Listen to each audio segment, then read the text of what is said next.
안녕하세요, 체리투브입니다. 구독, 좋아요, 알람은 큰 힘이 됩니다.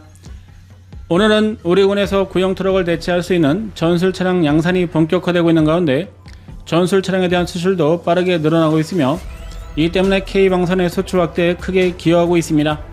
이러한 상황에서 최근에 필리핀군이 대한민국에서 생산하고 있는 민간 트럭을 군용으로 개조한 모델을 대량으로 도입한 것으로 알려져 화제가 되고 있습니다. 최근에 필리핀 현지 방산 매체에 따르면 육군에서 요구한 군안 차량에 이어서 주력 화물 차량도 대한민국에서 도입하기로 결정했으며 대우 자동차가 개발한 노부스 화물 차량을 개조해 군용 트럭으로 낙점되었다고 밝혔습니다. 이로써 기아자동차에서 구형 전술 트럭을 도입해 운영했었던 필리핀군이 가성비가 높은 한국산 민간 트럭을 군용으로 대량으로 도입할 것으로 보여 관심이 높아지고 있습니다. 특이한 것은 기아자동차가 우리 군에 공급을 시작한 중형 전술 차량이 탈락했다는 점으로 사용 모델을 최선으로 개조한 트럭을 군용으로 도입해 도입 비용을 줄이려는 것으로 알려져 군용 모델보다는 민간 트럭을 선택한 것으로 알려졌습니다. 민간에서 사용되는 트럭이지만 기아에서 도입한 오래된 군용 트럭에 비해서 편의성이 크게 높아졌으며 정비시 효율성이 높아 필리핀군이 대우 노부스 차량을 선정한 것으로 분석됩니다. 이번에 채택된 모델은 대우 노부스 차량으로 8톤급 이상의 카고형이며 후방의 화물석이 군용으로 개조되고 타이어도 피탄 시 운영할 수 있는 특수한 타이어를 사용한 것으로 알려져 최소한의 개량만 군용으로 바꾼 개량형 모델을 도입할 것으로 예상됩니다. 현지 시간 7월 13일 필리핀 국방 매체에 따르면 필리핀 육군의 군수 현대화 계획에 따라서 대우 자동차와 계약을 맺었으며 몇 달 내 1차분을 필리핀군에게 인도할 것으로 알려져 사업이 본격화되었다고 밝혔습니다.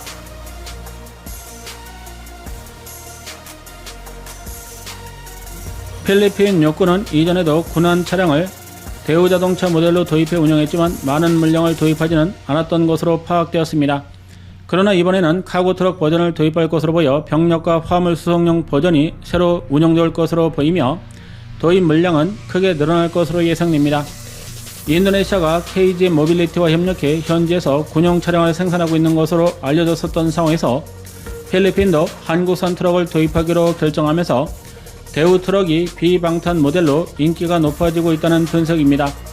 앞서 대우가 생산하고 있는 노부스 트럭은 우크라이나가 전쟁 이후에 도입한 모델로 알려지고 있어 실전에서도 성능이 검증되었다는 분석입니다. 우크라이나군은 대우에서 도입한 트럭을 공병 장비를 운영하는 플랫폼으로 사용한 것으로 알려졌으며 필리핀군도 후방에서 중장비를 운반하거나 지원 임무에 투입할 모델로 선택한 것으로 보입니다. 우크라이나는 KGM에서 생산한 액티언 스포츠 픽업 트럭을 운영하면서 야전에서 신뢰성이 확인되자 렉선 스포츠까지 대량으로 주문해 도입하고 있는 것으로 알려져 3만 대 이상을 주문한 것으로 파악되면서 군용 트럭을 도입하는 것이 아닌 민간 트럭에서 저렴한 부품 비용과 유지 보수 이점이 있으며 야전에서 높은 신뢰성까지 확보한 것이 확인되면서 필리핀군도 추가 도입을 결정한 것입니다.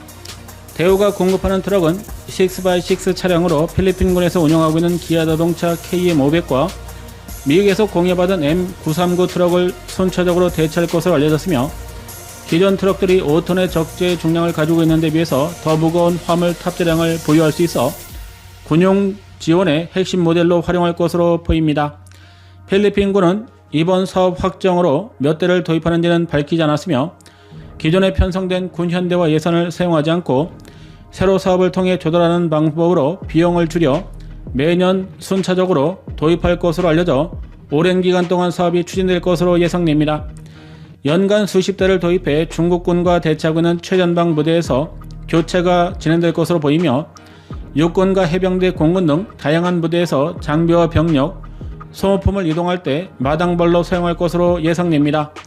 이번에 도입하는 사양은 우크라이나군에 공급된 모델을 가져와 공급하는 것으로 알려져 실전 경험이 반영된 개량형을 대량으로 도입할 것으로 예상됩니다.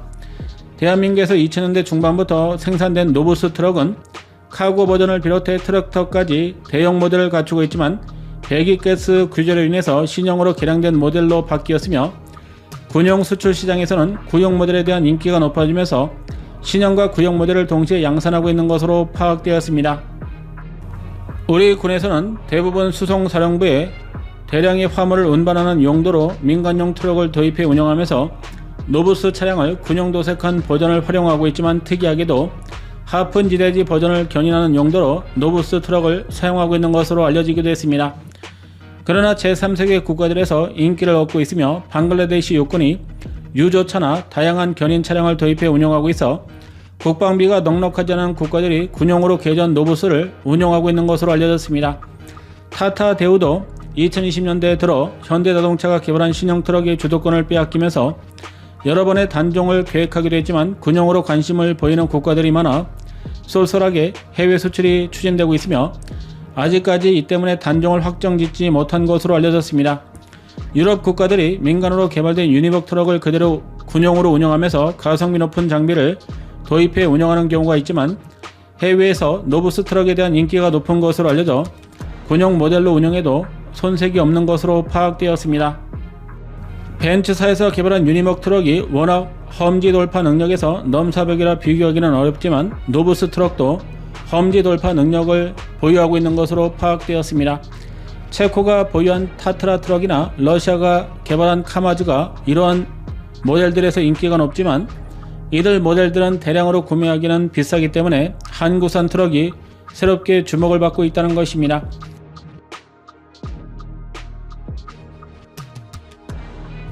노부스 트럭은 거의 모든 지형을 오르내릴 수 있으며 성인 남성 무릎까지 올라오는 장애물을 타고 넘을 수도 있습니다. 1.5m 이상 깊은 강물까지 안전하게 도하할 수 있으며 이러한 성능으로 제무시나 2톤 반 이상의 야전 운영 성능을 보유하고 있는 것으로 평가받고 있습니다. 대표적인 예로 공군에서 군용 트럭이 아닌 노부스 트럭을 개조한 산악 차량을 따로 운용하고 있는 것으로 알려졌으며 높은 산 꼭대기에 배치된 방공기지에 병력과 물자를 공급하는 전용 트럭으로 사용하고 있는 것만 봐도 험지 기동 능력이 민간 트럭 중에서 얼마나 강력한지를 파악할 수 있습니다. 공군에서 운영하고 있는 레이더 기지는 대부분 험한 산 꼭대기에 배치되어 있으며 눈이 많이 오는 겨울철 병력을 교대하거나 물자를 공급하기 위해서는 기아 자동차의 군용 트럭으로도 물자를 공급하기 어려운 것으로 알려졌습니다. 후방의 레이더 기지는 대부분 산 꼭대기까지 산악도를 포장해 웬만한 날씨가 아니면 이동이 가능하지만 눈이 많이 내리는 최전방 레이더 기지를 운영하기 위해서는 특별한 차량을 개발해 사용하고 있는 것으로 알려졌습니다. 병력들을 레이더 기지까지 운반하기 위해서 노부스 트럭을 버스와 이어붙인 특수 차량을 개발해 겨울철 산악지대 군사기지에 운반하는 용도로 활용되고 있습니다. 길이 없는 험준한 산악을 나무를 운반하는 데 탁월한 제무시를 능가할 정도로 야지 기동 성능이 높고 저속에서도 강력한 힘을 발휘할 수 있는 성능을 갖추고 있어 우리 군에서도 높은 점수를 주고 있습니다. 필리핀군의 경우에는 많은 섬으로 구성되어 있으며 아직까지 포장되지 않은 지역이 많고 최근 F-60 경 전투기가 추락사고가 발생한 지역은 해발 2000m가 넘는 고산지대까지 존재하는 것으로 알려져 생각보다 다양한 지형에서 운영할 군용 차량으로 노부스를 선택한 것으로 알려졌습니다. 필리핀군은 현재 일부 지역에서 이슬람 반군과 치열하게 전투하고 있으며 이 때문에 기동 차량에 대한 현대화를 진행하고 있습니다. 그러나 해군과 공군을 우선적으로 강화해야만 하기 때문에 육군에 대한 예산 배정이 넉넉하지 않아 수송 차량 현대화 사업은 민간용 트럭을 전용에 도입할 것으로 예상됩니다. 그러나 필리핀이 자동차 산업을 보유하고 있지 않기 때문에 해외에서 고성능 트럭을 직도입해야 하지만 유럽산 트럭들은 비싸고 미국제 트럭은 캡오버 형식이 아니라 좁은 도로나 비포장에서 운영하는데 제약이 많습니다. 반대로 기아자동차가 개발한 트럭의 경우에는 아직까지 생산 초기라 우리 군을 위해서 초도 물량을 배치할 것으로 보여 필리핀이 요구하는 빠른 수출이 어려울 것으로 보이며 이 때문에 대우 노부스 트럭을 도입하기로 최종적으로 결정한 것으로 예상됩니다.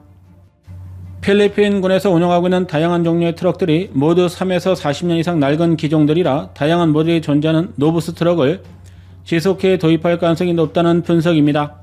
유류와 군안, 정비, 앰뷸런스, 소방 등 이미 다양한 분야에서 모델들이 양산되고 있어 산업 현장에서 사용되고 있는 것으로 알려져 극한 상황에서 성능이 이미 확인되었기 때문입니다. 여기에 신형 노부스 차량이 생산되고 있지만 구형 모델과 부품 호환성이 높아 필리핀군이 구형 트럭을 도입해 운영하는데 큰 문제가 없다는 점에서 오히려 저렴하게 도입해 운영할 수 있어 인기가 높아지고 있습니다. 동남아에서 필리핀뿐 아니라 인도네시아, 말레이시아, 태국 등에서도 군용 차량이 노후화되어 한국산 차량이 추가로 도입될 가능성이 높은 상황입니다. 민간에서 제무식급의 능력을 갖춘 것으로 알려진 노부스 차량이 우크라이나군이 도입해 실전에서 운영하면서 필리핀군에서도 도입이 진행되고 있다는 점이 알려지면서 빠르게 주목을 받고 있습니다. 군용으로 개발된 무기 체계는 아니지만 소소하게 군용 차량으로 한국산 트럭들을 도입하면서 K방산에 일조하고 있습니다. 영상 시청 감사합니다.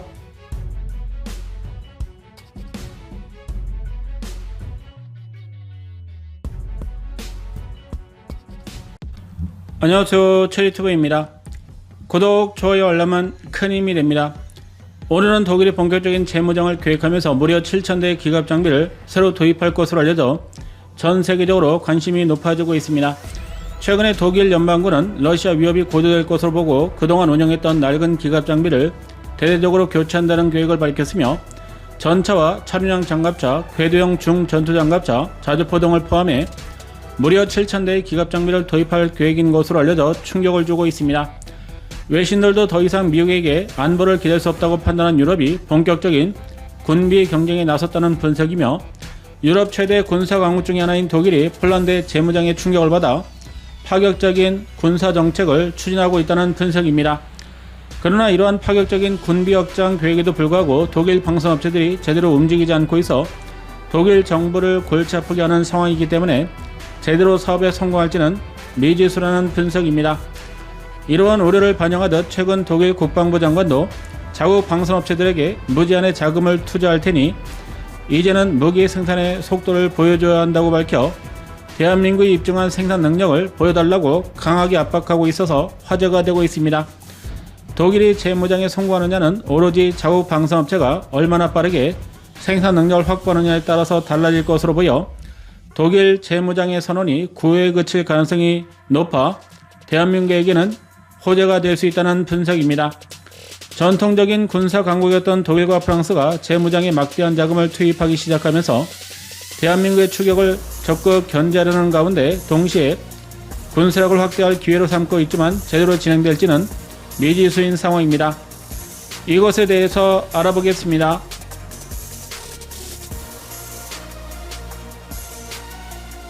독일 국방부 장관은 현지 시간 7월 13일 외신과의 인터뷰를 통해 자국 방산업계가 지난 3년간 불평만 해왔다면서 정부가 대규모 자금을 지원할 계획을 마련했기 때문에 이들이 무기 생산에 대한 책임을 져야 한다면서 그동안 정부를 핑계로 댔던 것에 대한 불만을 나타내기도 했습니다. 우크라이나 전쟁이 발발하고 3년 동안 독일 정부의 각종 지원 체계에도 불구하고 여러가지 요구를 하면서 첨단 무기에 대한 생산량을 늘리는데 소극적이었기 때문입니다. 그나마 독일 방산업체 중에서 라인메탈사가 전쟁 수요를 흡수하기 위해서 장갑차와 전차까지 자체 개발의 신제품을 공개했지만 여전히 대량 양산에는 성공하지 못하면서 고전하고 있는 상황입니다. 라인메탈사는 우크라이나 정부와 협력해 현지에 전차 생산 공장을 가동할 경우에 대량 생산이 가능하다고 주장하고 있지만 기술 이전과 부품 수급 문제로 인해서 여전히 공장을 제대로 가동하지 못하는 것으로 알려졌습니다. 독일 정부의 압박에 방산업체들은 첨단 무기 체계를 양산하려면 시설 현대화와 각종 인센티브가 필요하다며 맞서고 있는 것으로 알려져 5월에 새로 정부가 등장하면서 기존의 재정 준칙까지 개정하면서 국방비를 대폭 증액하고 방산업계의 요구를 대대적으로 들어줄 것으로 알려져 더 이상 징징거리지는 못할 것으로 예상됩니다. 독일 국방부 장관은 미국은 유럽에 관심이 약화되고 있으며 러시아는 전쟁 중에도 첨단 무기 생산량을 크게 늘리고 있다면서 북한과 군사협력이 강화되면서 더 이상 평화만을 주장할 수 없게 되었다고 밝혔습니다. 유럽 언론들은 무기 생산에서 장점을 가지고 있는 북한이 러시아에 지원한 포탄이 지금까지 1,500만 발 이상이 넘을 것이라면서 다연장과 탄도미사일 등 핵심 무기를 지속해 공급하고 있어 러시아가 전쟁을 지속하는데 큰 도움을 주고 있다고 평가했습니다. 북한이 공급하는 무기 체계들에 대한 신뢰성에 문제가 있지만 전장에서 강력한 위력을 발휘하고 있다면서 막대한 공급량과 빠른 생산 속도를 가지고 있어 푸틴의 야욕을 충족시키는 데는 부족하지 않다는 평가입니다. 러시아도 전쟁으로 인해서 서방의 제재를 받고 있어 일부 첨단 무기 체계 생산에는 지장을 받고 있지만 3년간 전쟁이 이어지면서 다양한 회피 수단을 마련하고 대체품을 적극적으로 확보하면서 무기 생산량이 크게 늘어나고 있다고 밝혔습니다. 러시아는 최근 군수공장을 24시간 365일 가동하는 법안을 의결하면서 막대한 물량을 생산할 가능성이 높아지고 있어 유럽에서도 이러한 점에 긴장하고 있습니다. T-90 전차 생산량이 연간 300대 이상까지 늘어났다는 보고서가 나오고 있는 가운데 전투기와 공격 헬기 등 기존에 제대로 양산하지 못했던 무기 체계들까지 빠르게 확보되고 있어 우려 섞인 전망이 나오고 있습니다. 이러한 무기 생산량을 활용해 푸틴이 북유럽 지역의 군사력을 강화하고 있다는 분석이며 5년 내 다른 지역에서도 나토를 상대로 전쟁을 추구할 수 있다는 전망이 점점 더 우세해지고 있습니다. 독일은 이러한 위기에 적극적으로 대응하는 것을 천명했으며 2029년까지 올해보다 70% 이상의 국방비를 증액해 연간 260조 원을 투입할 계획을 확정했습니다. 그러나 대규모 자금을 무기 구매에 사용한다고 해서 독일 방산업체들이 이전과 달리 생산량을 빠르게 늘리는 데 협조할 것이라고 보는 전문가들은 극소수인 것으로 알려져 여전히 생산량을 확대하는 데 어두운 전망이 나오고 있습니다. 독일 국방부 장관도 다양한 사업에서 공급 지연이 발생하고 있다는 것을 인정했으며 안정적으로 진행되던 사업도 갑작스러운 문제로 중단되고 있다고 밝혀 독일 방산업체들이 여전히 갑질을 하고 있는 것으로 보입니다. 이 때문에 독일 정부가 우크라이나 전쟁 이후에 지속해 대규모 무기 도입 계획을 발표했지만 지금까지 완성된 사업이 없을 정도로 제대로 진행되는 것이 없는 상황입니다.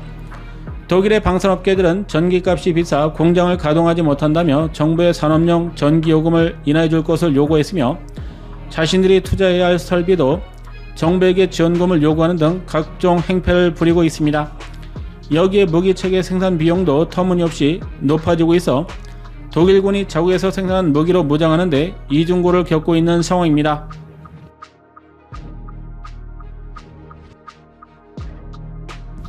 대표적으로 우크라이나 전쟁에서 게임 체인저로 부상한 자주포 포탄의 경우에는 독일에서 생산한 멍텅구리 포탄의 가격이 6배나 폭등했지만 생산량은 크게 늘어나지 않으면서 비판을 받기도 했습니다.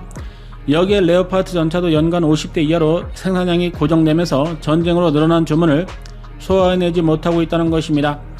크라우스 마페이 배구만사가 레오파드 전차를 생산하고 있지만 노르웨이가 2년 전에 주문한 전차를 아직까지 한 대도 공급하지 못하고 있으며 헝가리가 우크라이나 전쟁 전에 주문한 전차를 4년 만에 한 대를 공급하면서 비웃음을 사게 됐습니다. 이 때문에 연간 50대 정도의 생산량을 가지고 있다는 것이 거짓일 수 있다는 의문이 제기되고 있습니다. 또한 PZH-2000 자주포도 전쟁 이후에 제대로 생산되어 공급된 사업이 없을 정도이며 우크라이나군에 공급된 자주포를 제대로 수리하지 못해 운용률이 크게 떨어져 수출 시장에서도 인기가 하락하고 있습니다. PZH-2000 자주포가 우크라이나에 신속히 지원되면서 처음에는 높은 성능으로 주목을 받았지만 이후에 모래나 진흙이 들어가면서 자주포 바닥에 위치한 자동 장전 장치에서 고장이 자주 발생하면서 야전에서 정비가 어려운 것으로 알려져 운영률이 빠르게 하락하고 있습니다. 야전에서 자주포를 운영할 경우 병사들이 신발을 벗고 내부로 들어가든지 아니면 외부에서 먼지와 진흙을 모두 털고 들어가야만 고장을 방지할 수 있어 운영이 불편한 것으로 알려지기도 했습니다. 이 때문에 독일제 자주포보다 폴란드가 생산해 지원한 크랩 자주포가 높은 평가를 받아 대량으로 주문되기도 했습니다. 그러나 폴란드 또한 크랩 자주포를 제대로 양산하지 못해 전쟁 초반인 2년 전에 주문한 물량도 아직까지 생산에 착수하지 못하면서 독일과 비슷한 문제를 겪고 있습니다. 폴란드뿐 아니라 유럽의 군사 강국인 독일과 프랑스 방산업체가 정부를 상대로 갑질을 하고 있어 대한민국과는 근본적인 차이점을 가지고 있으며 정치적으로도 영향력과 로비 능력이 막강해 어떤 정부가 들어와도 기세를 꺾지 못하는 상황입니다. 강력한 노조를 가지고 있어 독재 정권이 아닌 이상 무기 생산을 강제할 수 없으며 이는 프랑스, 폴란드 또한 마찬가지로 그러면서도 자신들의 밥그릇을 지키기 위해서 해외에서 무기를 도입하는 것은 결사적으로 반대하고 있는 상황입니다.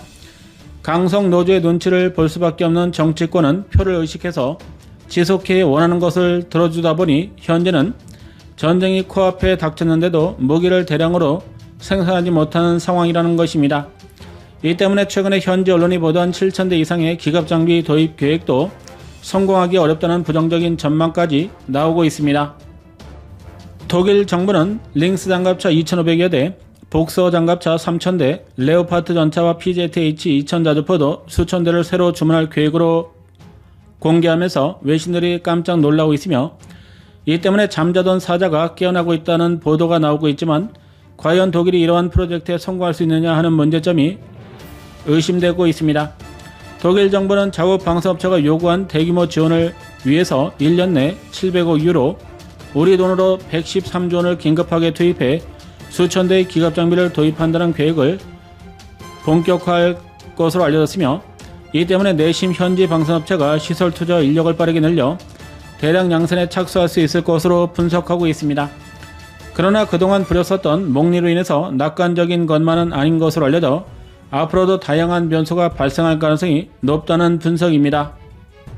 반대로 한국 방산업체의 경우에는 폴란드에 계획된 물량보다 빠르게 무기를 공급하고 있으며 현지에서 양산까지 체결하면서 K 무기들이 대량으로 생산될 것으로 예상되고 있어 독일 정부가 선제적으로 대응하려는 것이라는 분석입니다. 잘못할 경우에 한국과 폴란드의 협공에 자국산 무기 체계가 도태될 수 있기 때문에 군사력을 강화하는 동시에 방위 산업도 빠르게 육성하겠다는 계획입니다. 그러나 막대한 자금을 투자하지만 성공하는 것은 어려울 것으로 보여 대한민국의 유럽 시장에서 영향력이 강해지는 것을 막는 것은 한계가 있을 것으로 예상됩니다. 독일 정부가 K방산을 본격적으로 견제하기 시작했지만 자국 방산업체의 비협조로 성과를 낼 수 있을지는 미지수인 상황입니다. 영상 시청 감사합니다.